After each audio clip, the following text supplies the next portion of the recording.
कोकणातील प्रत्येक अपडेट जाणून घेण्यासाठी आजच माझे कोकणच्या सोशल मीडिया प्लॅटफॉर्मला लाईक, फॉलो आणि सबस्क्राईब करा।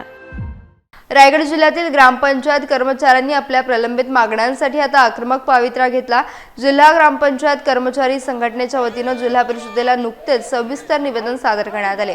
शासनाने मान्यता दिलेल्या अनेक महत्त्वपूर्ण निर्णयांची प्रत्यक्षात अंमलबजावणी होत नसल्याने कर्मचाऱ्यांमध्ये तीव्र संताप व्यक्त केला जातोय। किमान वेतन, भविष्य निर्वाह निधी, रजा नियम आणि सेवानिवृत्तीनंतरचे लाभ यांसारख्या प्रश्नांवर तातडीने तोडगा काढण्याची विनंती निवेदनातून करण्यात आली आहे। विशेषतः 2024 सालातील थकीत वेतन आणि काही तालुक्यातील प्रलंबित रकमेचा प्रश्न अद्याप सुटलेला नाही।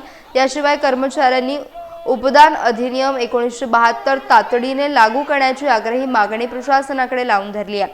प्रशासनाने या मागण्यांकडे त्वरित लक्ष न दिल्यास येत्या काळात तीव्र जिल्हाव्यापी आंदोलन छेडले जाईल असा स्पष्ट इशारा संघटनेच्या वतीने देण्यात आला आहे। या भूमिकेमुळे आता जिल्हा प्रशासन नेमका काय निर्णय घेणार याकडे सर्वांचं लक्ष लागलंय।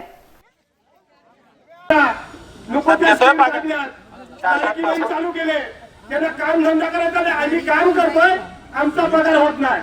लोकांच्या सगळ्या स्कीम राबवल्या डोक्यावर चाललेला आहे आणि जो मेहनत करतोय त्याचा साहेबांनी विचार केला।